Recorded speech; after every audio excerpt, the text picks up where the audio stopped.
If you want your email to be read and responded to, you should follow these 3 tips. First, make your subject line specific. Try saying something like ABC project, final draft, requires approval. This gives me a reason to open the email. Tip number 2, if you need them to take an action, be specific about what that action is and when you need it by.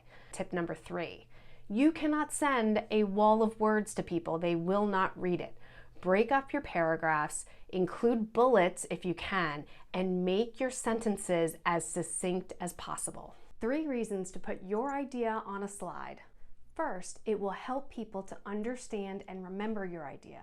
65% of people are visual learners. Second, it improves your credibility. When you show up with a slide, it's obvious that you're not just making this stuff up as you go. Third, the slide itself becomes a useful way to spread your idea to even more people. If you need to create a slide deck for a presentation, start by closing PowerPoint and picking up a sketchbook.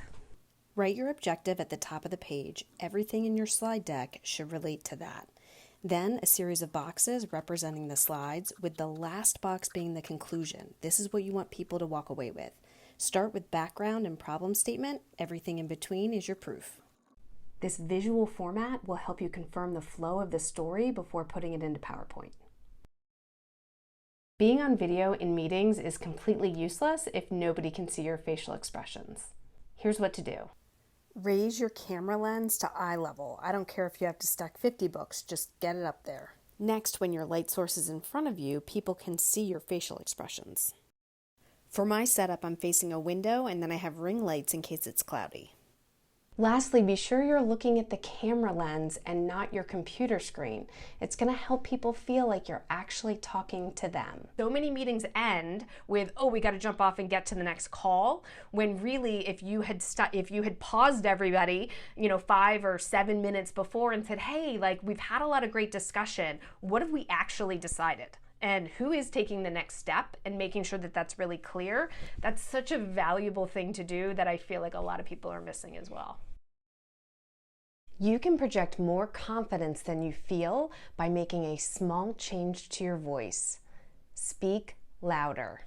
Don't yell, but your voice should be slightly louder than your normal speaking voice.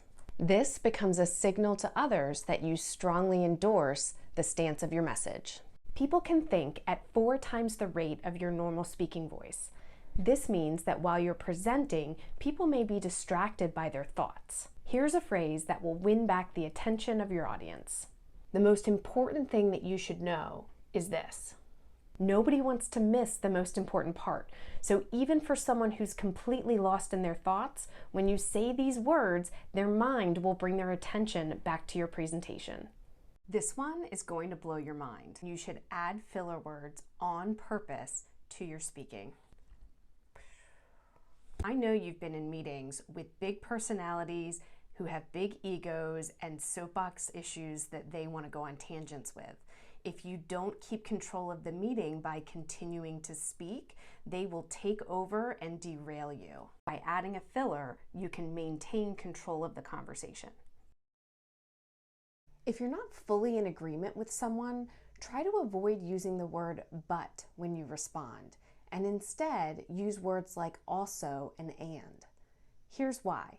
When people hear the word but, their mind closes and they immediately think about how to defend their point. But when people hear the word also, they're open to hearing what you have to say and understanding how it relates to their point. Try this the next time someone takes over your meeting. Start by saying their name. You might need to say it more than once and pretty loudly to get their attention. When they pause, say this: I just wanted to be sure that I was tracking with your idea. Summarize the idea briefly and then say, do I have that right? When they say yes, you launch into this. Thanks so much for that. I'll make a note to make sure we don't lose that idea. Now you're the speaker of the meeting and you can move on to the next topic. If you want to know who has influence and who's fighting for influence in your organization, try using a meeting map. Start by writing the names of the meeting participants. During the meeting, make a tally mark every time someone speaks and draw an arrow towards the person they are addressing. This is what it looks like. If you see someone with a lot of tally marks but no arrows pointing towards them, that means that they're fighting for influence. The person with the most influence will have the most arrows pointing towards them. Every communication expert on this platform is going to tell you not to use the word just. And that's not necessarily bad advice. Most people need to remove those types of words to sound more confident and more assertive at work. As you grow in your career, you're going to find yourself in rooms where you need to be less assertive intentionally. Nobody likes having an idea shoved down their throat, so being less assertive can be a way for you to get people to warm up to your way of thinking.